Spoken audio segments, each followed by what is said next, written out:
I think we'll get started then. I thank everybody for coming to this event. Unusually, I think this is the only event at this Human Rights Council on the Rohingya situation in Myanmar.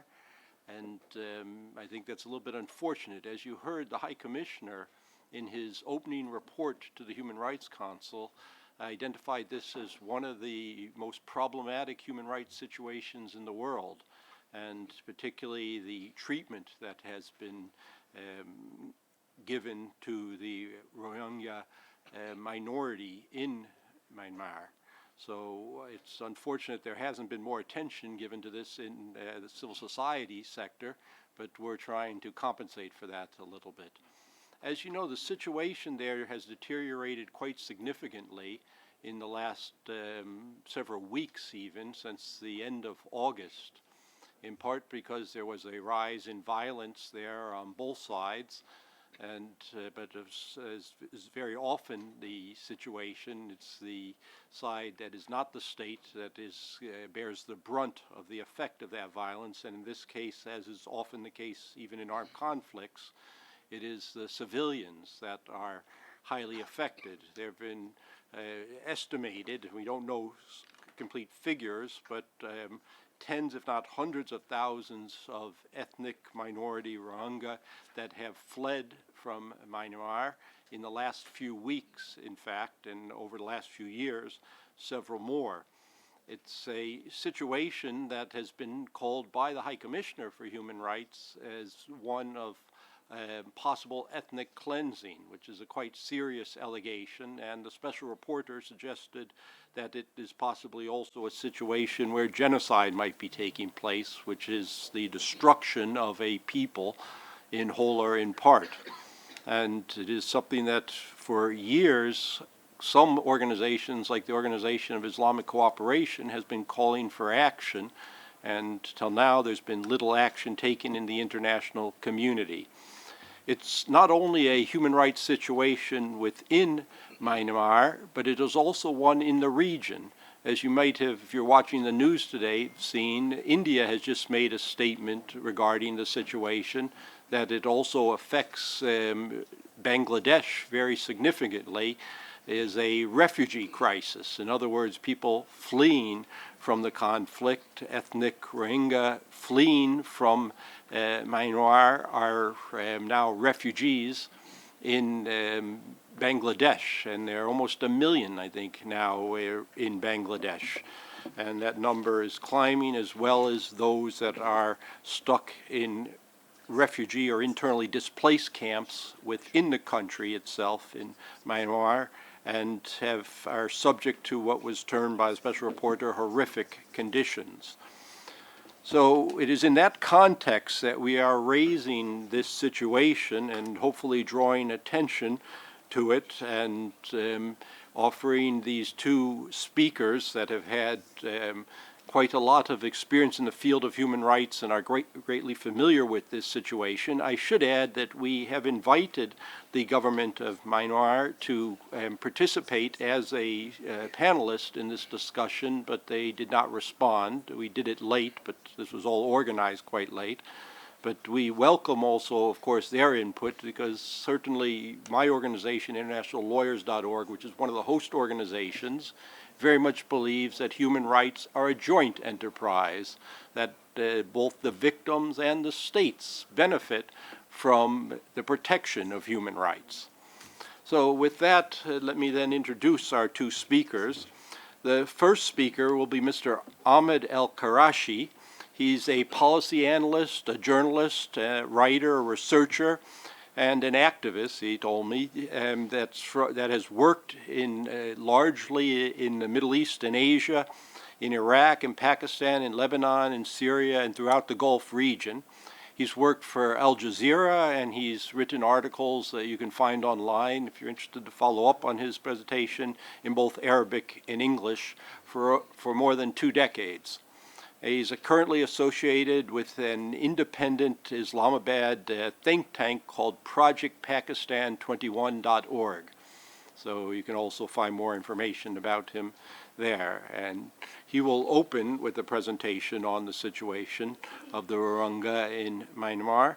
And after that, he'll be followed by Miss Ghanuz Syed Amin Nova, who is a senior human rights researcher at the Geneva Center for Justice, one of the host organizations of this event, and has served with the Office of the High Commissioner for Human Rights as a human rights officer on legal protection issues in the humanitarian response team, which is one of, I believe, the interagency teams that respond to humanitarian crisis, and was looking at mainly the human rights perspectives and issues that arose related to ethnic minorities in the post-conflict Balkans, and then later with the OSCE, the Organization for Security and Cooperation in Europe, in the Ukraine, I believe.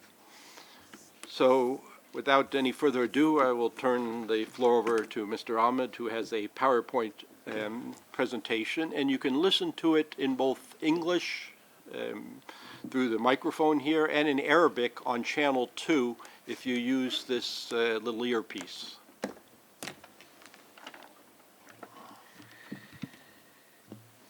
Thank you, Curtis, for that introduction.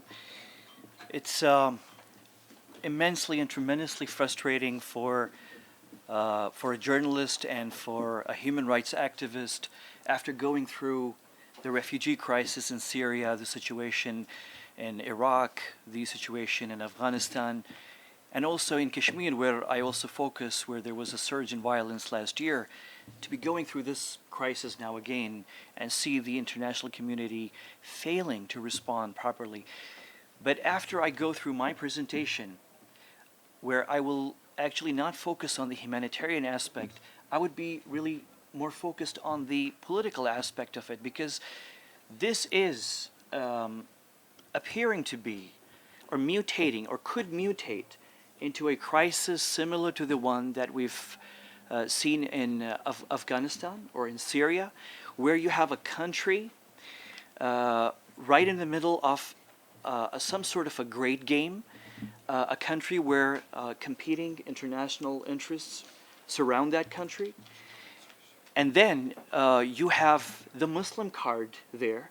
Muslims both are as victims, the refugees, and Muslims also as militant groups, because there are a couple of militant groups that are active in the region where this crisis is unfolding right now.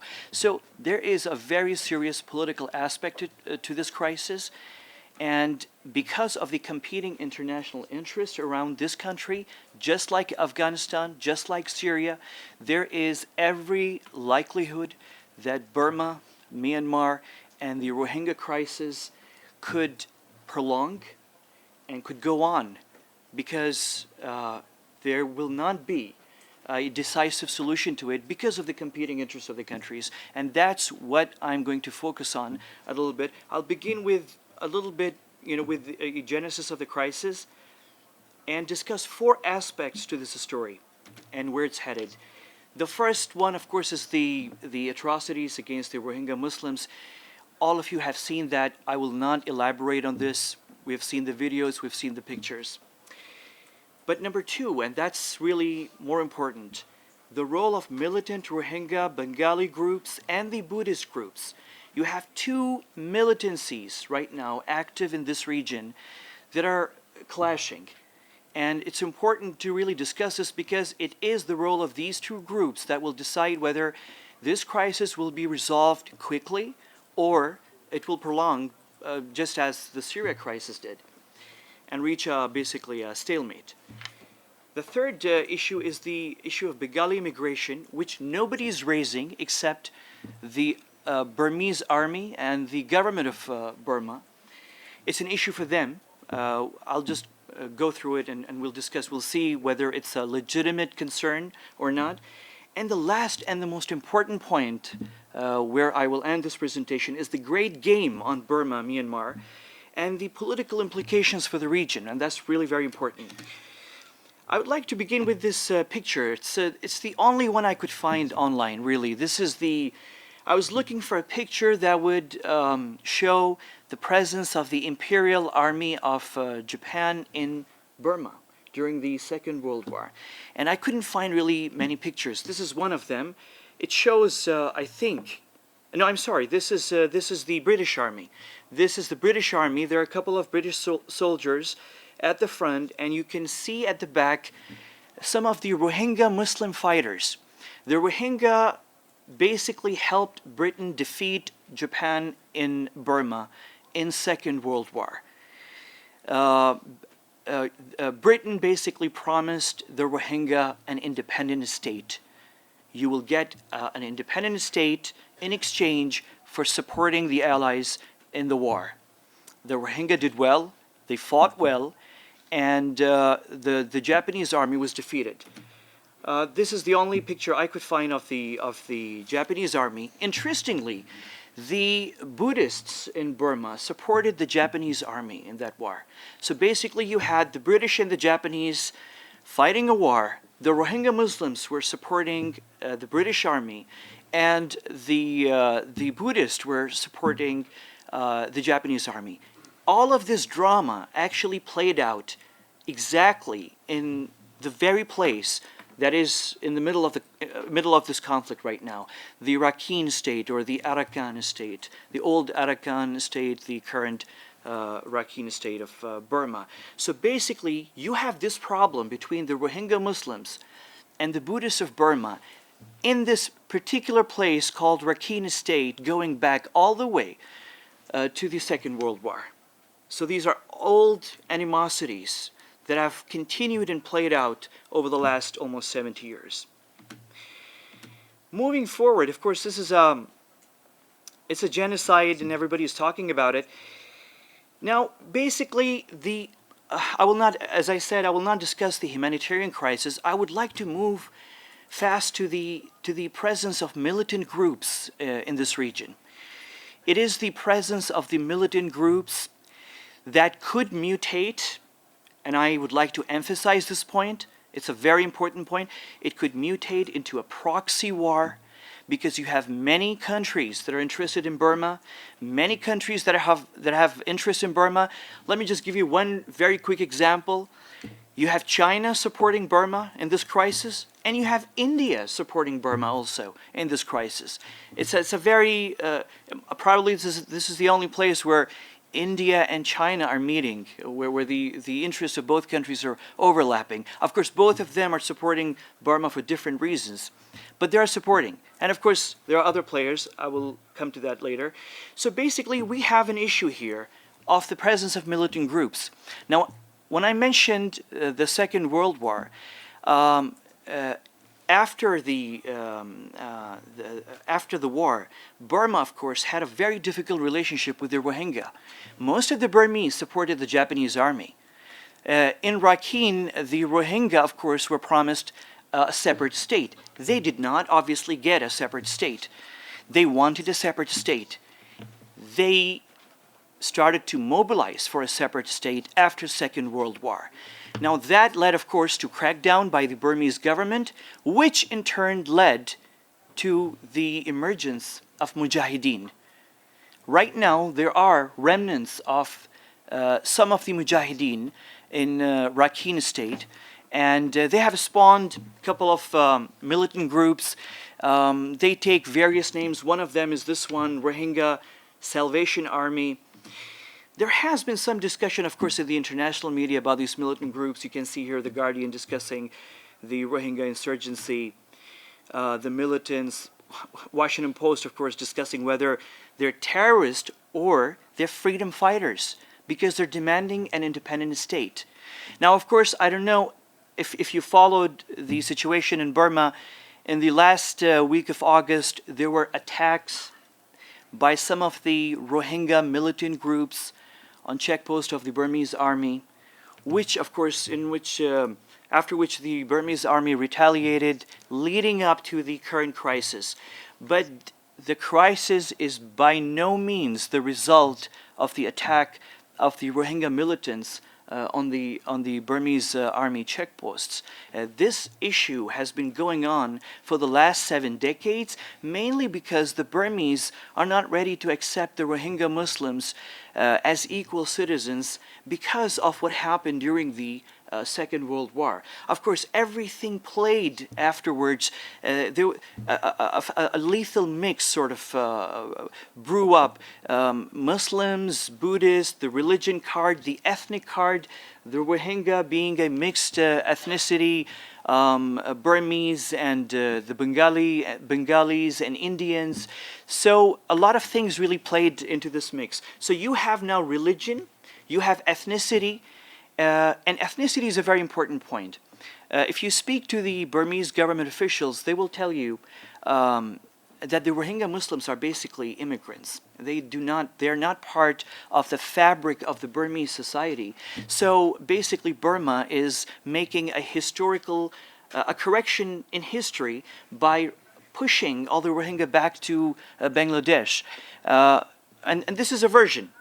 You could agree with them, you could disagree, but I made a very quick study into the background of the Rakhine state, and this is a very fascinating place, an overlapping of the cultures of India, of Burma, of Bangladesh, and also many Arabs also came to this region.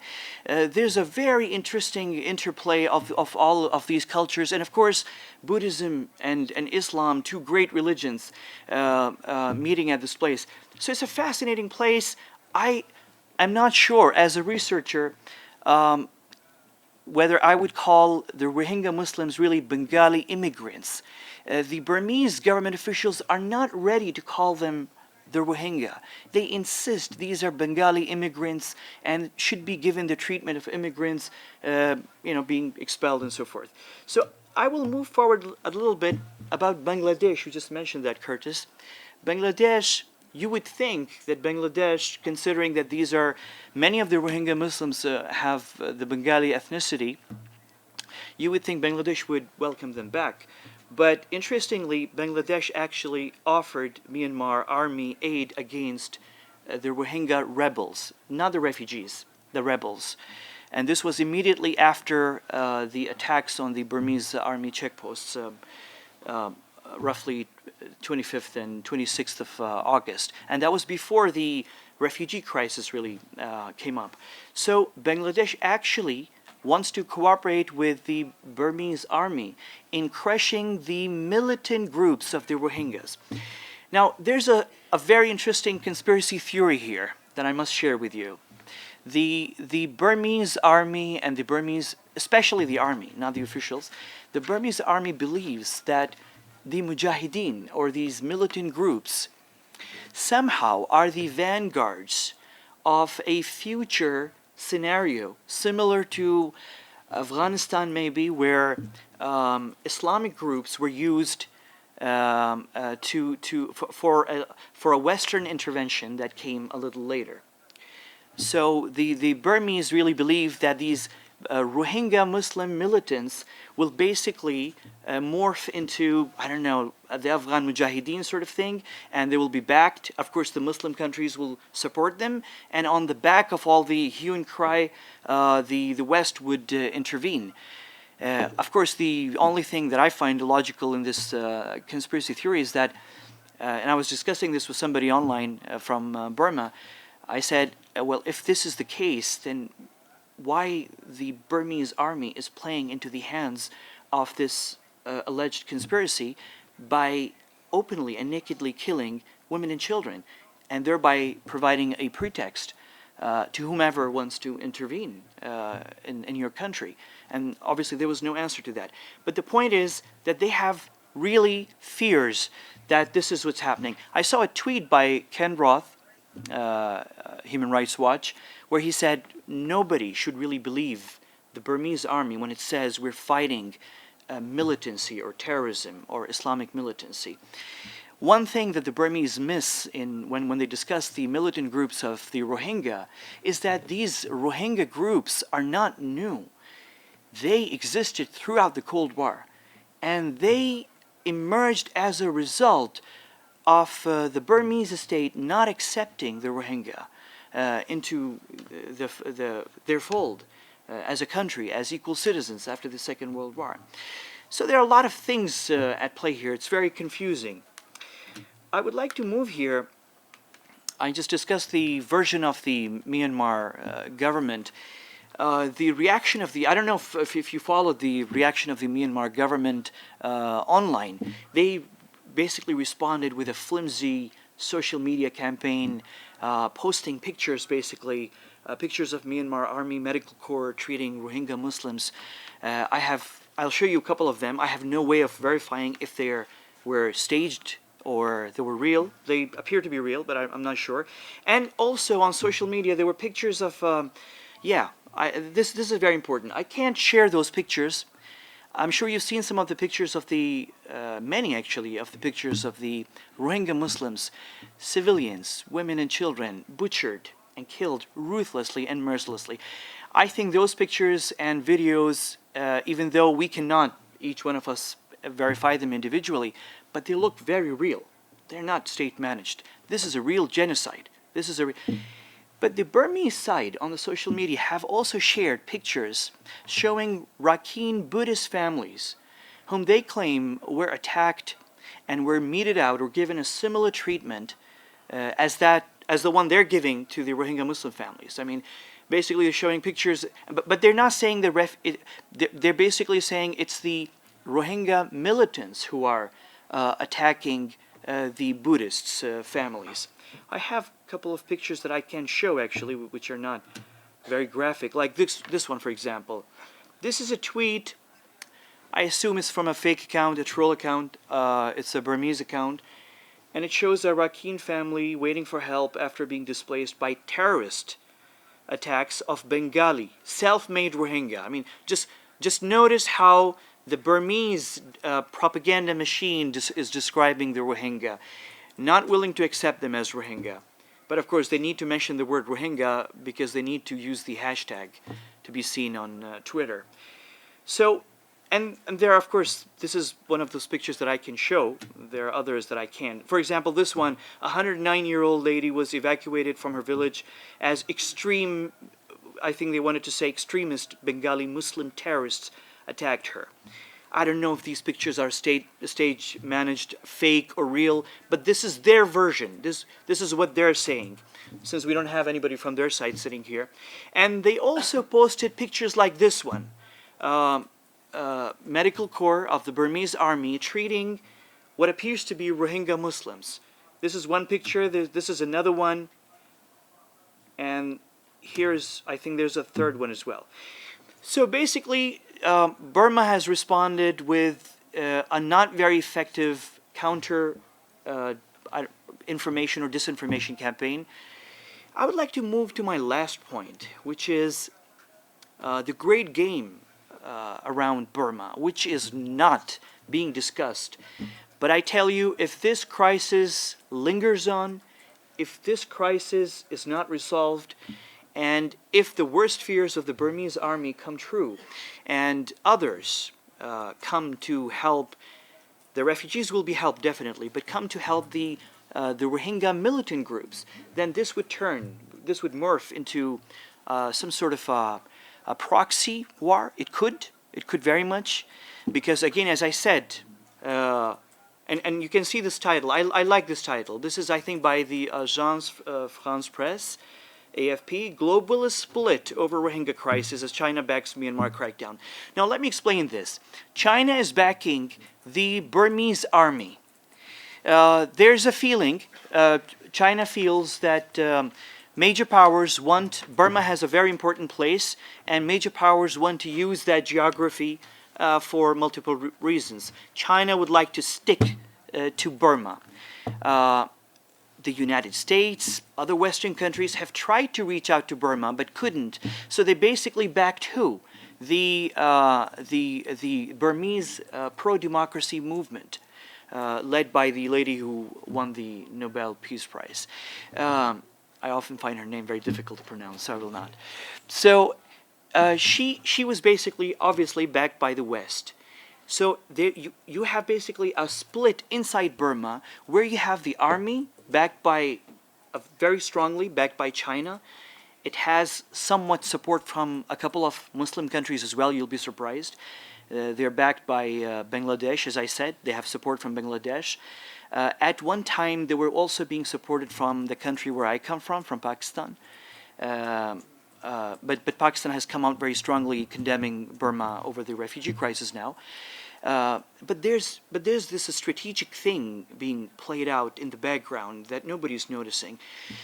So basically, you have this great game being played out, and there's one more thing I wanted to show you. Yeah, of course, India is also in the middle. I think this was a tweet by Ken Roth again, Prime Minister Modi of India supporting the Burmese government and not saying a word about the refugee crisis. India has its own motives. India has people, the government, of course, is very nationalistic. Some say it's very extreme in some ways. It has its own problem with its Muslim minority in India, and it has its own fears. So India is supporting the Burmese government for its own reasons. China is supporting the Burmese government and army for its own reasons. And the Burmese army has fears of Western intervention. There are militant groups, Mujahideen, who, by the way, the Burmese army claims have links to people, to militant groups in Afghanistan, and they're afraid that at some point some Muslim countries and maybe some Western countries might use that channel to embolden the Rohingya Muslim groups inside Burma and begin what would become a proxy warfare. So it's a very messy thing. I would conclude by this slide. This is a very important one. I put my hand on my heart and I pray that this crisis does not linger on and does not reach a point of stalemate like Syria, like Afghanistan. Why? Because one country supports one side, another country supports another side, and all sides have backing of major powers, and nobody gets the upper hand eventually. So basically, just like Syria, just like Afghanistan, in Burma, you have global competition taking place.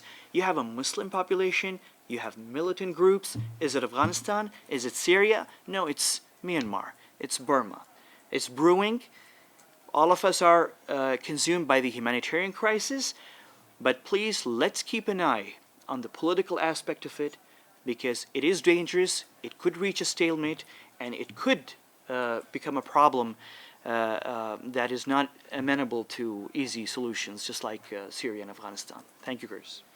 Thank you very much, Ahmed, for putting that political context to this matter, because as we know, the Human Rights Council is not a legal body or judicial body, it's a political body. So it deals with human rights through a political lens and context, and it's important always to keep in mind the political context of what we sometimes talk about here as human rights issues solely, but they have a strong political context. I think we need to understand that to resolve them. Okay, I now turn the floor over to Ms. Gulnuz. Thank you. Good afternoon, ladies and gentlemen. Thank you very much for this good introduction and just picturing the situation in Myanmar. And my presentation will be more focused on human rights and violations of international law, and it will have a more legalistic aspect of the situation. Well, the deterioration of the humanitarian situation in Myanmar, particularly widespread and systematic human rights violations against Rohingya, it is a priority on the agenda of the international community, but to what extent? Myanmar is repeatedly condemned for breaches, grave breaches of international humanitarian and human rights law, but these violations are not adequately investigated. Perpetrators still enjoy impunity, the violations are repeated, and the victims are denied the right to remedy and reparation. And to make it worse, the Myanmar government providing the explanation saying that, and it's an unacceptable excuse, blaming that the situation is complex, it's a new democracy, we are in transition, but that is not a good excuse to fail provide justice and accountability. And we demand, actually, we call the international community that it's time to take a bold action based on Chapter 7 of the UN Charter and to stop genocide and ensure the protection of civilians in the world's longest running civil war. It's almost 60 years. It started in 1948 in Myanmar. Now, if we speak about grave violations of international law, we do know that the humanitarian catastrophe has led to a number of violations: indiscriminate killings, enforced disappearances, rape, sexual violence, forced labor and trafficking in human beings, recruitment of child soldiers, use of human shields, forced displacement. This is just to name a few violations of international humanitarian law.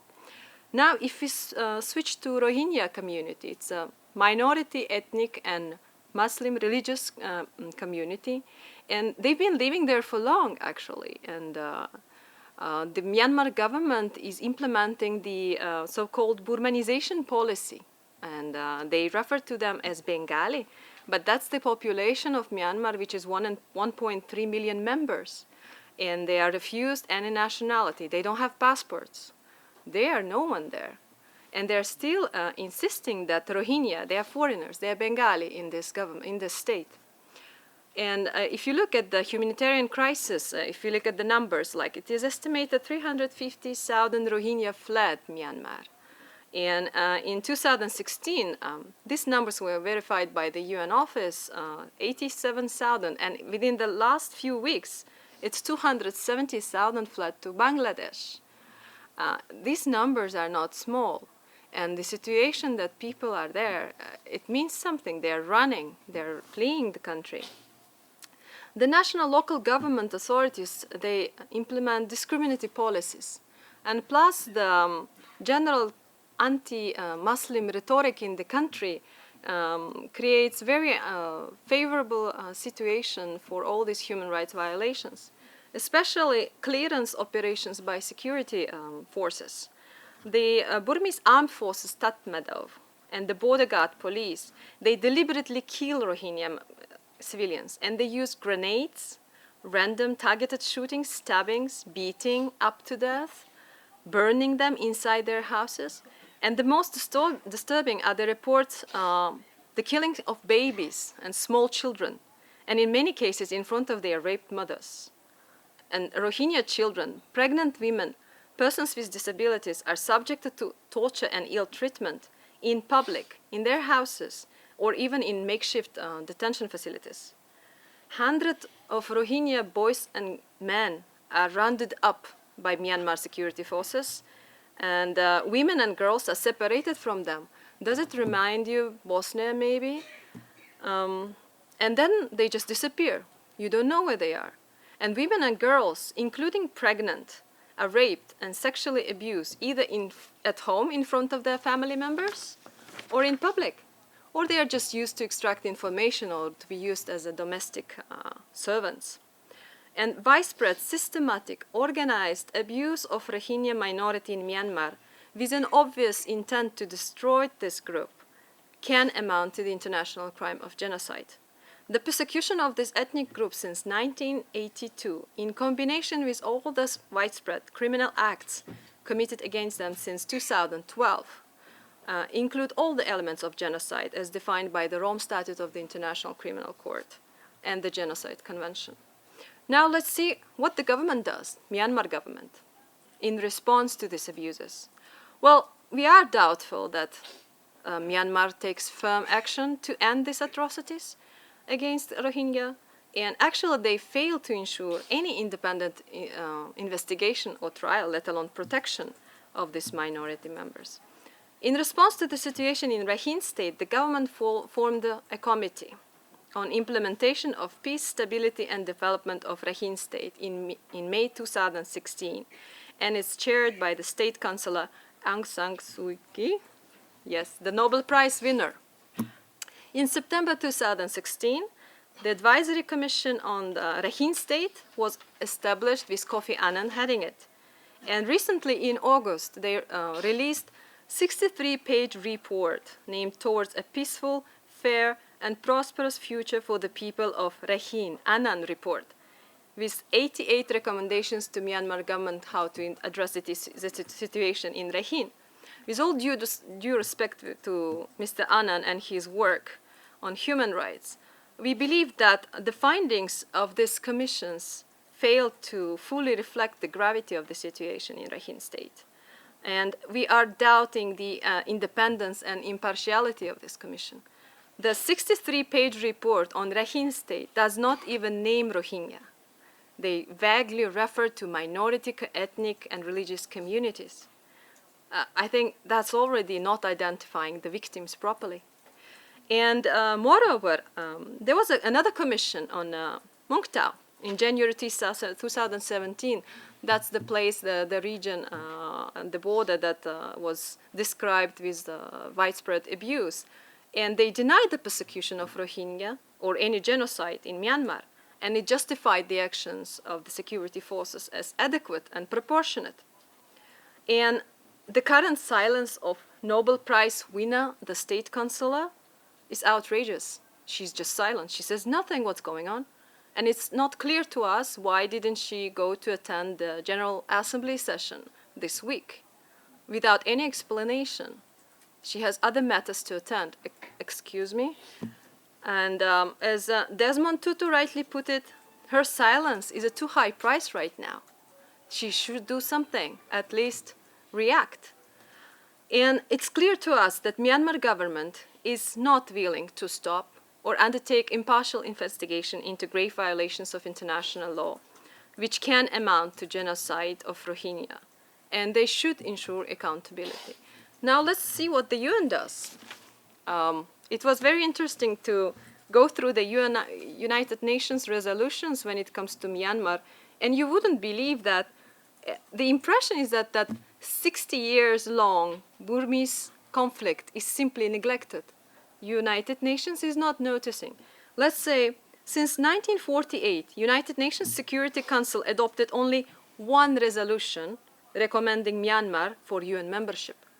In 2007 and 2008, UN Security Council issued only 2 presidential statements, and they were basically strongly deploring the use of violence against demonstrations and importance of release of prisoners. I'm sorry, that's a conflict with the violations of international humanitarian law. And you speak about prisoners only in the presidential statement? Well, and later on, the Security Council released several press releases in 2007 and 2008 on the release of political prisoners, with particular sentencing of Aung San Suu Kyi. But do you think it's enough when we have a war for 60 years, for almost 60 years? If you look at the other UN actors, Secretary General on Children and Armed Conflict, he submitted several reports on children and situation of human rights in Myanmar, 2007, 2009, 2013. Or General Assembly, yes, they reviewed a lot of reports of Special Rapporteur on situation in Myanmar. Reviewing report is being informed. I do watch news too, you know, but I think General Assembly, Security Council, they are the ones to take action, not be just informed. If we look at the Human Rights Council, a lot of reports submitted by the Special Rapporteur, extending mandate since 1992. The Special Rapporteur on Myanmar, reporting and saying ethnic cleansing, alarming people, yes, that's happening. High Commissioner is giving strong statements, including this council session, and speaking of textbook example of ethnic cleansing in Myanmar. However, we believe that widespread and systematic organized abuse may amount to genocide in Myanmar. And here I would like to conclude with the recommendations of Geneva International Center for Justice. We would like to reiterate our call for UN action on the basis of the Chapter 7 of the Charter to restore peace and security in Myanmar and to protect Rohingya from genocide. And we would like to recommend the UN Special Rapporteur on Human Rights in Myanmar in her October report to the UN General Assembly to analyze genocidal intent and alarm the GI members that it's not just ethnic cleansing. Ethnic cleansing amounts to crimes against humanity. Here, it is obvious there is an intent to destroy a group. This is more than ethnic cleansing. That is a genocide. We don't want never again after Rwanda, and it was a little bit late when they realized it's a never again situation.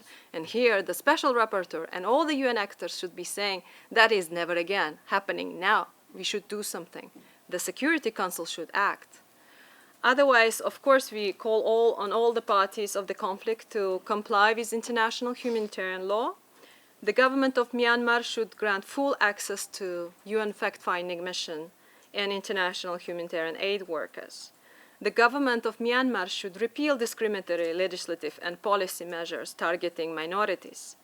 And the government should enhance cooperation with UN agencies, special rapporteurs, and other special mechanisms.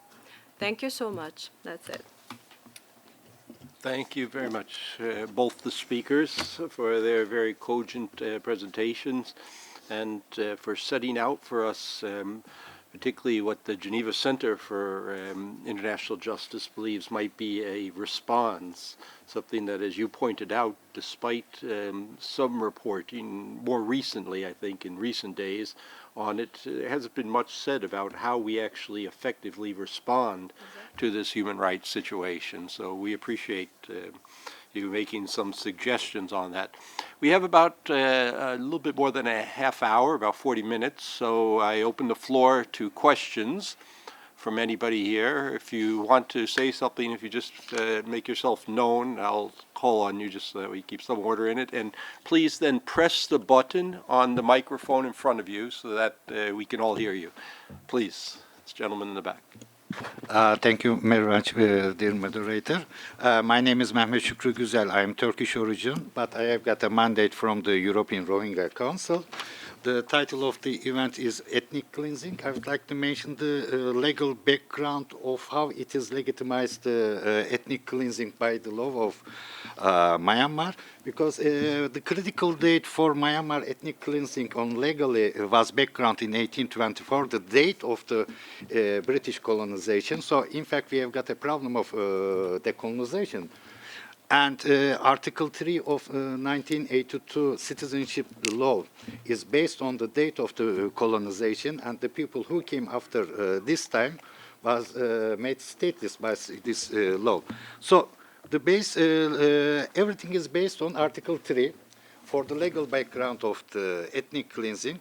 With our work, I am happy to inform you that we prove that this Article 3 is null and void under international law, international legal system. Even it's an internal law, there is an exceptional point we do believe that we pointed out, and we will give the petition, we hope so, in 2 months' time. The petition will be around 5 pages, but we would like to give our commentaries to the petition as well, which will be around 80 pages. And if I have got still time, I would like to propose another thing, what we can do urgently, because the torture, there is a systematic torture in Myanmar. And this torture is with the impunity because of the 2008 Constitution. And this 2008 Constitution is, how can I say, protected, and the impunity is systematically stayed because of the high official from the military. Then there is a concept of commander responsibility in this position, because torture is a crime against humanity. We can take the commander responsibility. When it is the torture, there is a convention against torture. Any country who signed and ratified the torture convention, in fact, can go to his own court because of this systematic torture protected by the high officials. And with the commander responsibility, they can ask for an international arrest warrant for the Myanmar high officials from the military. Thank you, sir. Thank you. Please. Thank you, Mr. Chairman. And I think it's a very good, important subject. I appreciate, and my appreciation to Geneva Center for International Justice to open such a debate, very important debate. And both the speakers, they were precise to the point. I have an intervention and a question to Dr. Qureshi. Now, when you spoke about the political and security implication to the region, this region, it is facing a big challenge. Now, my impression is that the army still, it is controlling the whole country. my question now here it is the political movement, democratic movement which we had in Myanmar has no effect so far, not only in regard of this issue, and very important issue like giving the self-determination for minorities. So is still the army has the final words in that, and what is the role of the president movement in this issue? We did not hear much from her about, I will not say the crisis from the massacres, one. Second is there is a regional organization, SARC. So since you talk about the implications in the region, so what is the SARC position in this issue? Thank you. Okay. Maybe I'll let Ahmed respond. Yeah, to just that, very if you- quickly. Actually, it's very complicated situation. I would, you have to actually, when I was doing the research on this, I had to actually go all the way up to the China-U.S. competition in Asia. Myanmar, Burma is a correlate, a sort of a branch of the Chinese American competition in Asia, and you see the Chinese supporting the Burmese army very strongly. The U.S. tried to reach out, couldn't, so they supported the pro-democracy movement. There's a very difficult interplay, the situation inside Burma. Even when I look at the friends of Burma and those criticizing Burma, you see a very clear division. You see countries that are close to China are being soft on Burmese government when it comes to this crisis. They're criticizing. Let me give you an example of the country I come from, Pakistan, for example. Pakistan is a very strong ally of China. But Pakistan is also a Muslim country, and we have very strong sentiments with regards to what's happening in Burma. So you have the people protesting on the streets on this matter. The government took its time to speak. Turkey took the lead on that. Many of the Muslim countries, by the way, which have very good relationship with China, we're a little bit late in coming to condemn Burma. They watched the situation. So it's really very interesting. I find this very fascinating. Unfortunately, all of this playing out on the backdrop of this, clearly what is a genocide. But this is really a clear case of power play, great game. Burma is definitely, from my perspective, is part of the whole competition in Asia between China and the United States. So the whatever will be decided on this story will be part of what these two big powers decide, the U.S. and China. Okay. Thank you very much. I should note that one of the largest international organizations in the world, the OIC, or the Organization of Islamic Cooperation, has had this on its agenda for some time. And although India, despite having the second largest population, I think, of Muslims in the world, is not a member of that, Pakistan is, I think Bangladesh is, and several other regional groups there are. So they've played probably the leading role right now, I would say, in trying to raise this on the agenda of different bodies in the world. So there are some international bodies that have seen this, despite also perhaps not taking the type of actions you had suggested, that have seen this as a priority issue for them. There.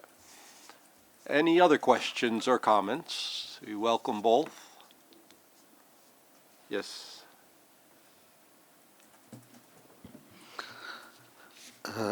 Just speak in Arabic. شكرا سيد Thank you, Mr. Chairman. And thank you also to Geneva International Center for Justice. And in fact, Rohingya is a minority. It's stateless. This population is stateless. And this is a problem they had for centuries. We see that everyone hopes that there could be international pressures on Myanmar to stop these violations. We are under the ceiling of the United Nations. What can the United Nations do? The High Commissioner, he spoke a couple of days ago about 270,000 refugees to Bangladesh. And still, the international pressure is very weak. The leader of Myanmar is a Nobel Laureate, and there isn't true pressure on Myanmar. What can the United Nations do? What are the demands that we can request the United Nations to do in order to exercise pressure on the Myanmar government?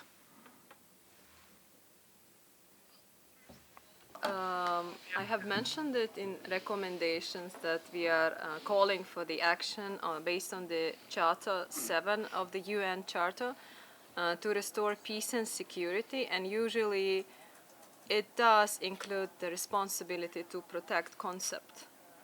There is a debate how the UN Security Council should interfere in a situation when international crimes are taking place, particularly genocide.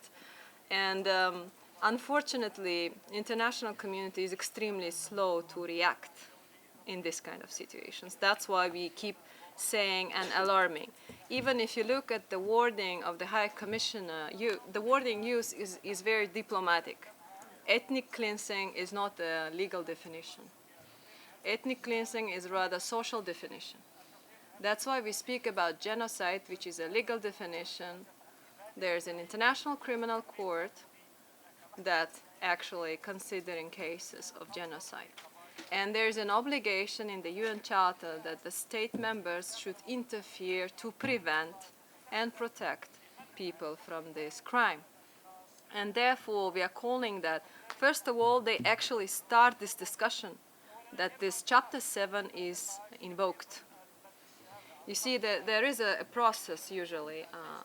When the reporting, General Assembly review the report of Special Rapporteur, Security Council review the report, and there are a lot of reporting.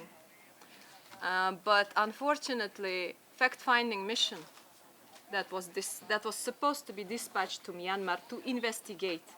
Well, basically, UN people want to see, are you sure that it's happening? Because they cannot enter the country. Myanmar is not allowing any investigator to come and verify that this is taking place. Based on this verification, then perhaps Security Council can decide, okay, let's send some troops, peacekeepers, UN peacekeepers, for example. That could be an option. That was practiced in many other conflicts, including former Yugoslavia. Another action we are calling for, that the situation referred to the International Criminal Court, because we see that Myanmar government is not capable. Well, willingness, we are also questioning if they would like, if they want to hold investigation, if they want to try the perpetrators of crimes against Rohingya. And therefore, we are saying that the Security Council should take a resolution and say, okay, Myanmar situation is being referred to the prosecutor of International Criminal Court. And then it's a huge machinery that starts the investigation of, and usually it stops for some time, let's say, the abuses. Otherwise, we urge the Special Rapporteur to make a stronger, bolder statement, because she is the focal point of the UN on this particular country, and alarming and saying, like, it's more than ethnic cleansing happening. Unfortunately, neither the High Commission on Human Rights nor the Special Rapporteur even pronouncing the word genocide. Because genocide alarm is a very serious one and prompts the prompt action by the international community up to sending military troops to the country. And they want to be on a safe side, and they want to investigate first. And that's why they're sending fact-finding mission. The Human Rights Council dispatching fact-finding mission. But Myanmar says, you know, no visa for them. Excuse me, no visa?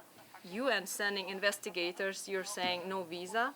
And that's why we are saying that Myanmar government should cooperate with the UN agencies. Let them in. Let us see what's happening. Is it really a genocide? Yes, we see refugees in Bangladesh, they talk to them, but that's not enough to verify the situation. So I hope I tried to reply. That's the possible scenarios we can see that can happen to stop it. Thank you. Thank you for that explanation. You should also remember that one of the world's foremost experts on genocide, Bill Solmonson, a professor, I think down at a university in London previously, professor of international law at Galloway University, has written one of the best books, now I think it's in 2 volumes, on genocide. But his first volume of that started by saying that there'll probably never be anybody convicted of genocide. And the reason he said that, which actually 2 weeks later somebody was convicted in the Rwanda tribunal, but the reason he wrote that is because it is very difficult to prove genocide. It's not only a matter of killing members of an ethnic, national, religious, or other similar categories, enumerated categories of groups, but you have to prove intention of the people carrying out the crime. And of course, when states carry out activities that might be very serious, have serious consequences for individuals, they do their best to ensure that their intentions are not exposed. So it's not an easy thing to raise with genocide. And we should remember ethnic cleansing is a crime against humanity in the ICC statute, and so it's recognized as an international crime against humanity, so it also could be prosecuted there. But I think Ahmed had a question here for... Actually, I have a question so- for both of you, actually. Both of you have experience in the international system, the UN mechanisms. And so my question is political. Why is it the United States is really silent this time on Burma? Because the U.S. under President Obama was very vocal when it came to Burma, the supporting of the pro-democracy movement. But this time, I think one of the few major countries that have not spoken on Burma is the U.S. You want to start? I can start. Yeah, but I'd like to listen to the theory. Well, I think that first of all, I would refer you to check out the Geneva International Center for Justice webpage, because one of our submissions on Myanmar was about transnational corporations. You know, when it's about war, it's always about money. And Myanmar, there are a lot of huge companies. Yes. So to reply to your question, it's about money. Speaking about American companies, Canadian companies, French, British oil companies. They operate in Myanmar since the war started. And as you know, transnational corporations, especially oil and extractive industries, very easy to operate when there's war. There's no rule of law. They do what you want. You want slaves, get them. Who will prosecute? Who would care? Come on, they're fighting, killing each other, and let us just drill the oil. So if we look at it from the political dimension and the interest of these huge states holding veto power in Security Council, I think they do have interest to keep silence and do nothing, because the companies are also back home. They are based in U.S. And Paris petrol company. You know, nobody interested to withdraw all these companies and all the money coming from it. Everybody is interested to keep Myanmar starting the 7th decade of war and to extract oil or any other. There are a lot of industries in there. This chaotic situation creates very favorable environment for these oil companies to operate. And it's not a secret that many governments are very much linked to these transnational corporations. That would be my personal suggestion, but I don't know why U.S. government is silent. You guess. Yeah. Well, I was just researching, and I found that many of the countries in the Asia and the Middle East region are actually doing business with the Myanmar military. They're supplying weapons. You have all sorts of countries everywhere in the Middle East, Europe, in Asia, including Muslim countries, actually, who are supplying ammunition, small arms to the Myanmar army. It's very lucrative. Yeah, it's very lucrative. You're right. Absolutely. Do we have any other questions from the audience? Still have some time. Let me ask, maybe one of our speakers here, or either speakers, you mentioned that Article 7 could be invoked by the Security Council. Sorry, Chapter 7, Article, I guess, 41, 42 of that, whereby the Security Council actually authorized the use of force, hopefully after using Chapter 6, which is the peaceful means to resolve a matter. It has been invoked a few times, but not with very successful outcomes. Iraq is an example of it.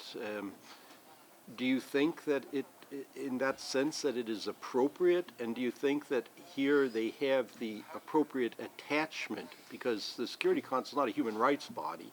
It's a body whose mandate is based on peace and security. So how would you make the argument that they have a mandate to intervene in this and then to use Chapter 7 in a way that might improve instead of harm things? Well, first of all, I would base, I guess, on responsibility to protect. It should be victim-centered.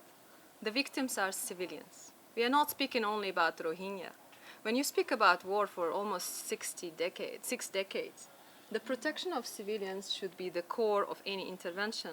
And I agree with you, probably the exhausting peaceful means should be an option, and in case of Iraq, it was not, and they just interfered militarily.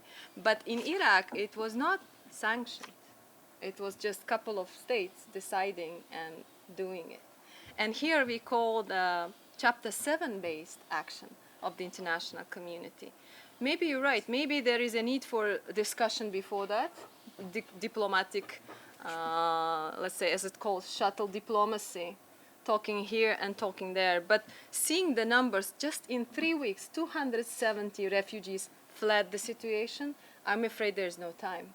At least to dispatch UN peacekeepers, at least to ensure some protection of civilians, I think should be a priority. And then, of course, focusing on crimes against humanity. If we look at the larger picture in Myanmar, it's not only Rohingya ethnic minority being threatened, all the other civilians as well. The war is ongoing and it's not stopping. Even the transition to democracy that was insisted by some states is not helping the situation. So I think that would be a strong argument to say that the civilians, they are the ones suffering for decades. It's not just Syria war for 5 years. Look, Syria, 5 years of war and so much debate. Geneva talks, peace talks, so much action. But Myanmar, 60 years? Nothing happening. Why? Do we say that Middle Eastern civilians, their life is much more precious than, let's say, of Myanmar people? I would strongly disagree with that. So that's why we are saying that there's no time for Chapter 6, but maybe to jump to Chapter 7. That would be. You can't do it without China. It will never allow. Well, that's another. They will not allow. Well, this veto system at the UN Security Council, another thing that we call for abolition, actually, and it should be reformed. If I may ask you, you mentioned a very interesting thing. For 6 decades, there was no attention to Myanmar. All of a sudden, there's a tremendous interest now in Myanmar. Do you think one reason for that is because all of a sudden, the strategic importance of Myanmar has grown, and the fact that Myanmar is at the heart is actually one of the places in Asia where the China-America struggle for influence and battle for influence is really playing out. Could that be one of the reasons why all of a sudden I have so much Western media really focusing on that? Influential media. I'm asking you, yeah. I'm not the best expert on Myanmar, but I may just think that the attention is now because of the rapid growing numbers, like 100,000 fleeing. Something wrong happening, we should pay attention, don't you think? Before, it's just military junta, let them decide who is gonna administer the territory. Let's not interfere. But now it's a matter, as you mentioned yourself, it's a refugee crisis right now. Before they would just fight each other within the territory of Myanmar, and now you have hundreds and hundreds going to Bangladesh, to India, and then suddenly Bangladesh saying, people, we are already struggling with our development issues, and we cannot accommodate the refugees. India will start saying, like, I'm sorry. And you know, so I think that it's also a process when you look at the numbers. And here we argue that it's from it's relatively recent. You know, this violence is sporadic between Buddhists and Muslims. It was a little bit in 2012. It was, but then last year and this year, it's outrageous, killing babies, pregnant women. You know, it's too much. Actually, the last time there was this kind of violence was 2001. So imagine 2001 and 2016. I mean, there's a 15-year gap. During these 15 years, there was a semblance of peace, actually. There was no violence. I mean, sporadic, as you said. There was sporadic. But as you said, in last year, what happened last year, I mean, it's just out of proportions. So thank you. Again, it's really, I learned from a couple of things, really, very. Are there any other questions or comments from people in the audience? We're all confused about this. Yes, please, Leon. I think the idea about minimizing the importance or the attention of a place like Myanmar, I think is a very important thing. One of the things is that what kind of bothered me several times during the conversation is that we actually are miscalculating the length of the time of the war. It's actually 69 years, not 6 decades, but 69. You're going on the 8th decade. Yeah. So anyway, that's just a kind of minimal thing. Thank you. Thank you, Leon, for that intervention. Anybody else that would like to voice an opinion, ask a question? We're very interested to hear your comments. As you know, the Human Rights Council, one of the reasons it was created was to try to acquire suggestions from a wider audience than had been under the Commission for trying to resolve and improve human rights situations. So, There's somebody here at the end. yes, I see two people, somebody at the end and then this gentleman. Please. Please identify yourself if you would. Thank you, President. I want شكرا لك تتكلم باللغة العربية. I speak in Arabic. I would like just to comment on creating the Human Rights Council as a mechanism for the protection of human rights in the world. Mr. Chairman, you said that the Human Rights Council wants to listen to our views regarding human rights in the world. Sadly, Human Rights Council is governed by political interests. This is what we have seen in Myanmar or in Yemen. My name is Liz Al-Badawi. I'm Yemeni. What I have seen that the Yemeni crisis is being, they are trying to internationalize it. There is a national commission of inquiry investigating alleged violations to human rights, and there are political calls to establish an international commission of inquiry. And we see also the genocide and ethnic cleansing in Myanmar, and they do not allow here an international commission of inquiry. This is what I have seen in the papers you presented. Thank you.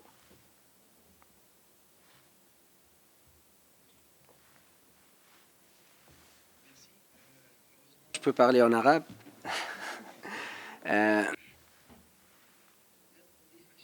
I may not add anything, but I have a proposal here. In fact, we are meeting a lot on the sidelines of the session, and sometimes the comprehensive periodic review in Geneva. We talk, but we come out empty-handed.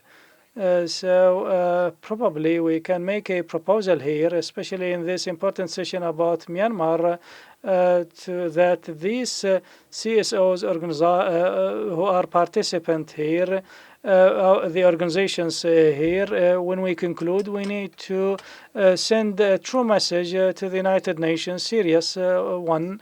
We are witnesses here. We not only because it's a large number of people in comparison to the past, but the information technology and revolution is very important to communicate what is happening to people. In the past, there could have been media concealment and news is covered, but today news spread and pictures spread and make an effect.